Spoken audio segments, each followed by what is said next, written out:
In a world increasingly defined by uncertainty and shifting alliances, the efforts of European leaders to directly engage with President Donald Trump reflect a complex diplomatic landscape.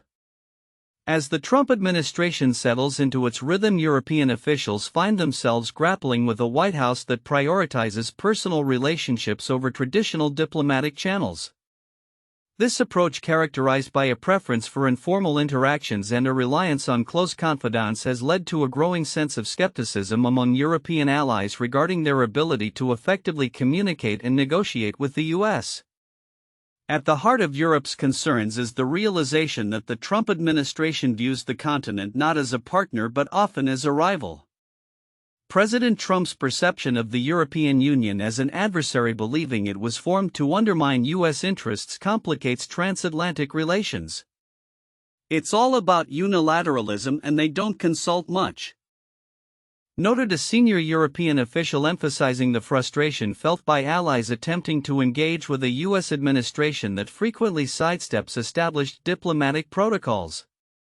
Despite being home to nearly 750 million people and serving as a significant economic partner for the U.S., Europe seems to lack priority in Trump's foreign policy agenda. The Trump White House operates more like a court, with Trump as the ultimate decision-maker, surrounded by a circle of advisors, some familiar like Elon Musk and others less traditional like Steve Witkoff, who has been installed as a foreign policy negotiator. This unconventional setup has left European leaders uncertain about how best to convey their messages. A senior European official candidly remarked, "Everyone in D.C. says you have to talk to Trump directly." A reflection of the fragmented communication landscape where traditional diplomats are often sidelined. Recent interactions have illustrated the challenges of this environment.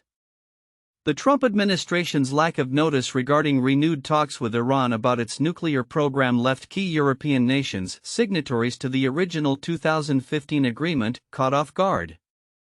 This incident underscores a broader theme of frustration among European officials who feel that their voices are not being heard in significant policy discussions, especially those that impact global security and economic stability.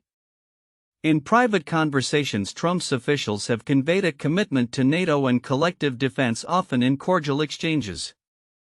Yet the European allies express skepticism about the sincerity of these commitments, especially when public statements from the administration can be harsh and dismissive. The overall sentiment is that while meetings may be polite, they often yield little substance in terms of actionable policy or collaborative efforts. Trump's administration has made it clear that it prioritizes an America First agenda, often at the expense of multilateral relationships. The reluctance to engage with European leaders, especially those advocating for stronger resistance to Russian aggression, poses a significant challenge as NATO navigates a delicate moment in its history. With a growing reliance on personal relationships, leaders like Italy's Giorgia Meloni, who have established ties with Trump, may find themselves as intermediaries, but their influence remains uncertain. As this diplomatic chess game unfolds, the stakes are high. European leaders are attempting to build bridges to the Oval Office while facing a U.S. administration that feels increasingly unilateral. The complexities of negotiating with an unpredictable leader like Trump, who has shown a willingness to overturn established norms, will require not only strategic savvy but also a willingness to adapt to an evolving political landscape. Looking ahead, the future of transatlantic relations hangs in the balance. With Trump's approach to foreign policy continuing to defy conventions, European leaders must prepare for a series of challenges that will test their diplomatic agility and resilience. As they seek to engage directly with the president, the hope is that a more personal connection might pave the way for more productive conversations and collaborations on pressing global issues. However, the unpredictability of Trump's decision-making style raises questions about whether such efforts will bear fruit, leaving both sides to navigate a new era of international relations defined by uncertainty and the quest for influence. In a striking display of political rhetoric, former President Donald Trump has publicly criticized Federal Reserve Chair Jerome Powell, expressing a desire for his termination. This bold assertion made during a recent media interview highlights Trump's ongoing scrutiny of the Federal Reserve's monetary policy, particularly in light of rising inflation and economic uncertainty. "If I were still in office, he would be gone," Trump declared, underscoring his belief that Powell's leadership has contributed to the current economic challenges facing the nation. Trump's comments come at a time when inflation rates have reached heights not seen in decades, prompting widespread concern among consumers and businesses alike. The former president's critique of Powell is rooted in the Fed's decision to raise interest rates in an effort to combat inflation, a move that has drawn both praise and criticism from economists. Trump's remarks resonate with a segment of the populace that feels the squeeze of increased prices on everyday goods and services. And his call for Powell's ousting may reflect a broader frustration with perceived mismanagement of the economy. Moreover, internal budget documents recently revealed the extent of Trump's proposed cuts to healthcare programs, a move that could have significant ramifications for millions of Americans. The documents outline sweeping reductions, including potential cuts to Medicare and Medicaid, which critics argue would disproportionately affect vulnerable populations. As the nation grapples with the dual challenges of economic instability and healthcare accessibility, the proposed changes signal a contentious debate ahead in Congress, where health policy continues to be a flashpoint. In a separate but equally provocative development, Trump's nominee for U.S. Attorney in Washington, D.C., has come under scrutiny for appearing on Russian state media more than 150 times. This revelation raises questions about the nominee's ties to foreign media and potential implications for U.S. governance. Critics are concerned that such a background could complicate efforts to maintain an impartial legal system, particularly in cases involving national security or foreign interference. The political landscape is further complicated by the personal dynamics at play, as exemplified by a recent Miss Manners column addressing familial tensions over marriage choices. The column highlights how even personal relationships can reflect broader societal values and conflicts, mirroring the contentious nature of current political discourse. As Trump's influence continues to shape the Republican Party's direction, his calls for sweeping changes, whether in monetary policy or healthcare, will likely provoke strong reactions from both supporters and opponents. The coming months will reveal how these issues unfold, particularly as the 2024 presidential campaign gears up. With economic pressures mounting and key appointments drawing scrutiny, the intersection of Trump's political maneuvering and policy proposals promises to be a defining feature of the upcoming electoral cycle.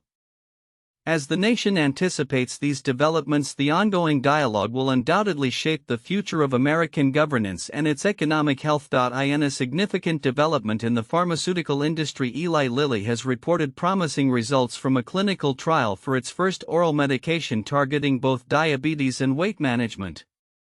The findings, which were disclosed on April 17, 2025, indicate that the drug not only helps regulate blood sugar levels but may also assist patients in achieving substantial weight loss. This dual functionality comes at a time when the prevalence of diabetes and obesity continues to escalate, affecting millions worldwide. The trial results demonstrated that participants taking the medication experienced a marked improvement in glycemic control, along with a notable reduction in body weight. According to Eli Lilly, our findings suggest that this oral medication could represent a new pathway for diabetes and weight management, providing patients with a holistic treatment option. This statement underscores the company's commitment to addressing the growing healthcare crisis posed by these interconnected conditions. The implications of this breakthrough are profound, particularly given that traditional diabetes treatments often require injections, which can deter patient adherence. The oral formulation could potentially lower barriers to treatment, making it easier for patients to integrate the medication into their daily routines. As obesity is a significant risk factor for the development of type 2 diabetes, the ability to address both issues simultaneously could have far-reaching health benefits. While Eli Lilly's announcement has been met with enthusiasm in the healthcare community, it coincides with a period of concern regarding drug development in the United States. Recent reports indicate that the pace of new drug approvals has slowed following budget cuts at the Food and Drug Administration (FDA). These cuts have raised alarms about the agency's capacity to effectively evaluate and approve new therapies, potentially stalling innovation at a time when new treatments are desperately needed. An insider commented, "The slowdown in drug approvals is worrying, especially as we see a surge in diseases that require urgent attention." In a broader context, Eli Lilly's advancements may also be impacted by this regulatory environment. The company's efforts to bring its new oral medication to market will need to navigate the increasingly complex approval landscape, making the upcoming months critical for its success. Meanwhile, in the fashion world, LVMH's Dior made headlines by appointing Jonathan Anderson as the new artistic director for its men's collections. Anderson, known for his innovative approach and keen eye for contemporary design, is expected to bring a fresh perspective to the brand. His appointment reflects a strategic move by Dior to stay relevant in a rapidly changing fashion landscape as consumer preferences evolve towards more inclusive and diverse representations. As these developments unfold, they signify a pivotal moment in both the pharmaceutical and fashion industries. Eli Lilly's promising clinical trial results herald a potential new era for diabetes and weight management treatments, while Jonathan Anderson's leadership at Dior could redefine modern menswear. The coming months will be crucial as stakeholders in both sectors watch closely how these developments influence market dynamics and consumer behavior. In a pivotal moment for global trade dynamics, China is actively pursuing a reset with the European Union (EU) amid the escalating trade war instigated by former U.S. President Donald Trump. As tensions continue to flare between the U.S. and China, Beijing is keen to diversify its economic partnerships, particularly with the bloc that represents the largest trading market in the world. Recent months have seen Chinese officials and businesses intensifying their outreach to European leaders, hoping to establish a more favorable trading relationship. This comes in response to the imposition of steep tariffs by the Trump administration, which has levied tariffs as high as 145% on Chinese goods. In retaliation, China has imposed its own tariffs of up to 125%, putting significant pressure on both economies. As a result, Chinese manufacturers are now exploring alternative markets, with Europe emerging as a critical destination. The opportunity presented by Trump's tariff upheaval allows us to rethink our trade relationship, stated Zhang Yanqing, a senior researcher at the state-run China Academy of Macroeconomic Research. He emphasized that China should aim to increase its exports to Europe while also importing more from the continent. This sentiment echoes a broader desire among Chinese leaders to find stability and predictability in international trade, especially in light of recent geopolitical shifts. While EU leaders have publicly indicated a willingness to cooperate, there remains a significant skepticism about the potential for a balanced trade relationship. Notably, concerns have been raised regarding China's substantial trade surpluses and barriers that European companies face when attempting to access the Chinese market. Additionally, Beijing's tacit support for Russia in the ongoing conflict in Ukraine complicates the landscape further. European Commission President Ursula von der Leyen has also acknowledged the need for collaboration, stating that both sides must work together to foster stability in the global economy. However, the EU's approach has evolved from one of outright engagement to a more cautious strategy aimed at de-risking supply chains from reliance on Chinese goods. China's recent diplomatic overtures to Europe are underpinned by a series of trade delegations dispatched to various European capitals, including Stockholm and Budapest. These efforts are aimed at rekindling interest in investment opportunities within China despite rising concerns about market access and transparency. Peter Burnett, CEO of the China-Britain Business Council, remarked, "For international business, China is saying you are welcome and we want you to do more." Despite these efforts, the EU remains wary. A survey conducted by the EU Chamber of Commerce in China revealed that over a quarter of respondents expressed pessimism about their growth prospects in China, while nearly half were concerned about profitability. This reflects a broader trend of hesitation among European firms about investing in China given the perceived risks and barriers present in the Chinese market. Moreover, significant friction points remain, with the EU criticizing China for its alignment with Russia and for increasing cyber attacks on European entities. The situation is further complicated by ongoing investigations into Chinese firms like Huawei, which have faced allegations of bribery and misconduct within Europe. Yet, as these complexities unfold, there are indications that both sides may seek a pragmatic approach to avoid a two-front trade war with the US and China. If negotiations with Washington fail to yield favorable outcomes, the EU may find itself in a position where even a suboptimal agreement with China is preferable to escalating tensions with both superpowers. As the global economic landscape continues to shift, the future of EU-China relations remains uncertain. While there is a glimmer of hope for renewed cooperation, the underlying tensions and unresolved issues between the two economic giants will require careful navigation.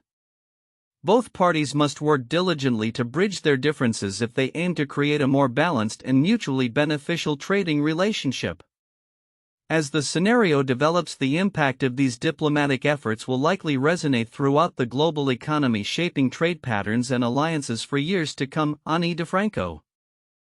The iconic singer-songwriter, known for her powerful lyrics and unwavering activism, recently reflected on her three-decade career in music activism and the challenges of being a female artist in a male-dominated industry.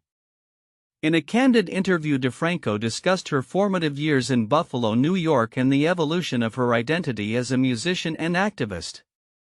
"Growing up in a chaotic environment shaped my music," she revealed, recalling her early experiences with Michael Meldrum, a local troubadour who introduced her to the vibrant coffeehouse scene. These formative years, marked by independence as she became an emancipated minor at 15, instilled in her a sense of resilience that would define her career. DiFranco gained recognition in the early 90s, a time when her feminist identity was often misrepresented by the media. "In America, the media portrayed me as an angry, hairy feminist," she said. "When I went to England, there were no preconceptions, I was just a musician." This newfound freedom allowed her to connect with audiences on a deeper level, reinforcing her belief that art should transcend labels and stereotypes.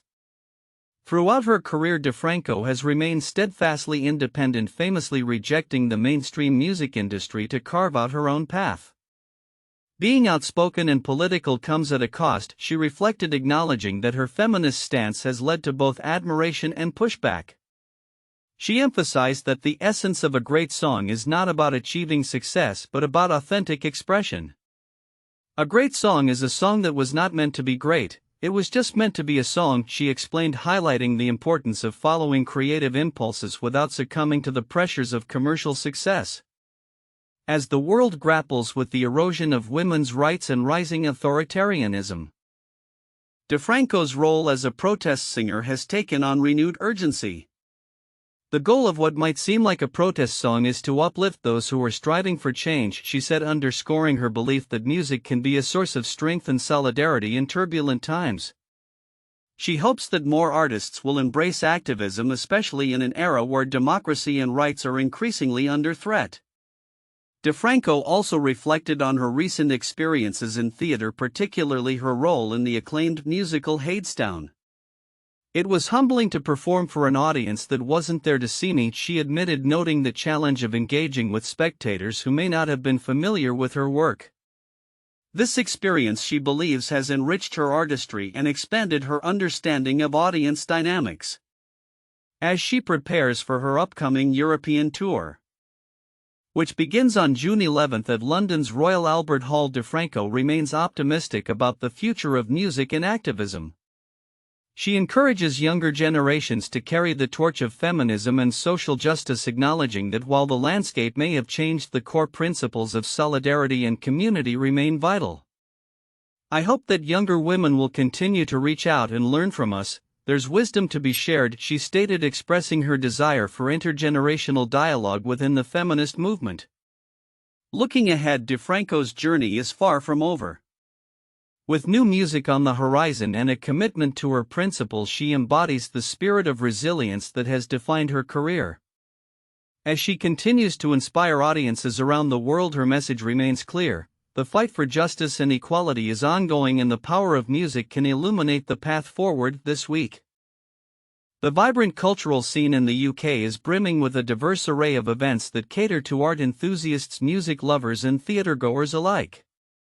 Critics from The Times have curated a selection of must-see productions and exhibitions that showcase both classic and contemporary talents, ensuring there's something for everyone. At the forefront of the theatrical offerings is the much-anticipated stage musical adaptation of F. Scott Fitzgerald's The Great Gatsby, currently showing at the London Coliseum until September 7. Directed by Jason Howland with lyrics by Nathan Tyson and a book by Kate Kerrigan, this production aims to capture the essence of the Roaring Twenties through extravagant video projections and a pop-infused score. Jamie Moscato stars as Jay Gatsby, with Frances Mailey McCann portraying Daisy Buchanan. For those familiar with the novel's themes of opulence and emotional desolation, this musical seeks to bridge the gap between lavish spectacle and the deep emotional currents beneath the surface. Visual art enthusiasts should not miss Turner's Kingdom, Beauty, Birds and Beasts, opening on April 23 at Turner's House in Twickenham, coinciding with the 250th anniversary of JMW Turner. This exhibition features a rare collection of the artist's bird studies, showcasing his keen observation skills and fascination with the animal kingdom. Nancy Durant notes that this is the first exhibition dedicated to Turner's depictions of animals in nearly 40 years, making it a significant event for both art historians and casual viewers alike. In the realm of classical music, the Glassworks venue in Gateshead will host an evening dedicated to the works of Debussy and Ravel on April 19. The Royal Northern Sinfonia, under the direction of the talented Polish violinist Maria Lasizowska, will perform a selection of chamber music that promises to be both lush and evocative. Richard Morrison anticipates a night filled with the sensuous sounds characteristic of French Impressionism. For pop music fans, Beck is set to take the stage at the Royal Albert Hall on April 19 to 20, celebrating a remarkable 30-year career that has spanned various genres. Known for his eclectic style and introspective lyrics, Beck will perform a selection of hits with the BBC Concert Orchestra, promising a unique blend of his trademark sound with orchestral richness. The Northern Ballet will bring a dance adaptation of Jane Eyre to the Lyceum Theatre in Sheffield from April 22 to 26. This production, directed by Kathy Marston, explores the emotional depths of Charlotte Bronte's classic tale, highlighting the intricate relationships and struggles faced by its titular character. With a score by Philip Feeney, this ballet promises to resonate with both literary aficionados and dance enthusiasts. Comedy lovers can look forward to Dara O'Brien's stand-up show Re-Creation, which will be touring various venues including Chester and St. Albans. O'Brien's previous performances have showcased his sharp wit and engaging storytelling, and he has hinted that this latest show will delve into his personal journey of seeking out his birth father, bringing a more reflective tone to his comedic narrative. As a cultural critic, Johanna Tomassorar has also highlighted the rising star Doekiai, whose recent tracks have become household favorites, alongside her plans to attend the Forwards Festival in August. This speaks to the ongoing evolution of music and the impact of emerging artists on contemporary culture. In a week filled with artistic offerings, it's clear that the UK's cultural landscape remains dynamic and rich, offering a plethora of experiences for audiences. As we look ahead, these events not only celebrate historical and contemporary achievements in the arts but also set the stage for future trends and talents to emerge. Whether through the lens of theater, visual arts, or live music, the coming weeks promise to be a thrilling exploration of creativity and expression.